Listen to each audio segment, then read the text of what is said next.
أيتها الشبيبة المقدامة، مساء الخير. في عراق الجواهري والسياب ومظفر النواب وغائب طعمة فرمان وعلي الوردي وعبد الجبار عبد الله الكثير من المبدعين العراقيين. أحني هامتي لكم يا شبيبة مشروع أنا عراقي أنا أقرأ. لقد وصلت نسبة الأمية في عراقنا اليوم إلى أرقام مخيفة، وازدادت كذلك شراسة رافعي راية الجهل والتخلف لمحاربة الكتاب والمثقفين والفنانين العراقيين.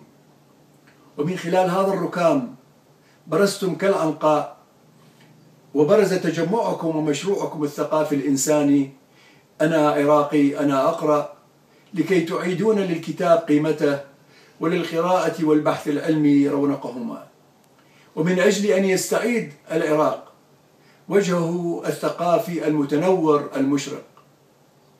أشد على أيديكم، وأنا متفائل بأنكم قادرون فعلا على نصب وحماية فوانيس المعرفة والبحث والقراءة في كل بيت ومدرسة وشارع وحي، حيث ستنار دروب العراق بكم يا أيها الشباب الجميل المقدام.